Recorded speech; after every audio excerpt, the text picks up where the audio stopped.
លោកខូចចិត្តម្ដងព្រោះតែរឿងស្នេហាទើបដឹងថាស្នេហ៍ល្វីងជូរចត់ពេលដែលក្បត់គឺវៃត្រូវចត់គ្មានរសជាតិសោះឡើយធ្លាប់ជួបបានម្ដងមិនចង់ស្គាល់ទៀតទេព្រោះតែស្នេហ៍ធ្លាប់ធ្វើឲ្យព្រោះទោះជាយំក៏គ្មាននរណាជួយគ្មានគេអាណិតអូស្នេហាសេចក្តីស្នេហានេះហើយរសជាតិនៃស្នេហាតួយ៉ាងណាមិនចង់ជួបទៀតទេមិនចង់លើតែពីស្នេហាស្នេហាស្នេហាខ្ញុំខូចចិត្ត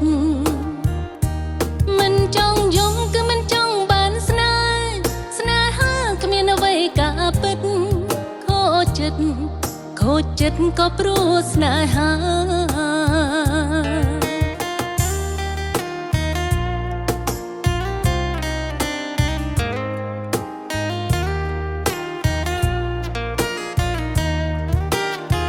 ធ្លាប់ខូចចិត្តម្ដងព្រោះតែរឿងស្នេហា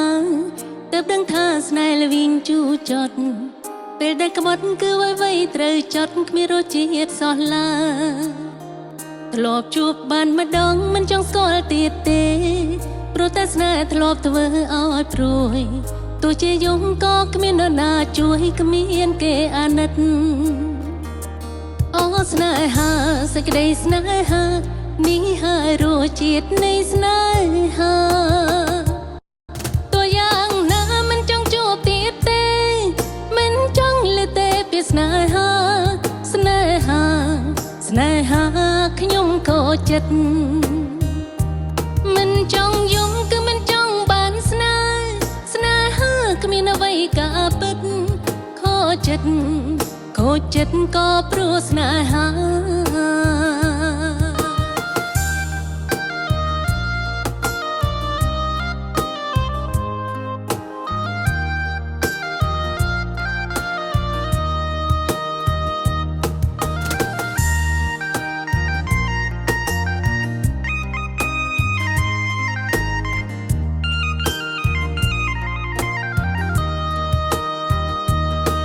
ស្នេហាសេចក្តីស្នេហា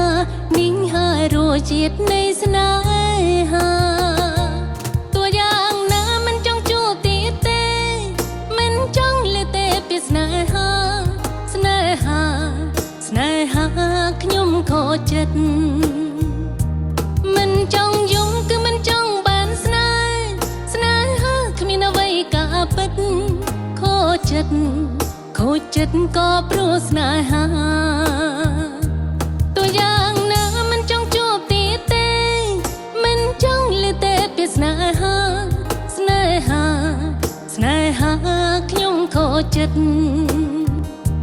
មិនចង់យំគឺមិនចង់បានស្នេហាគ្មានអ្វីកាពិតខូចចិត្តក៏ព្រោះស្នេហា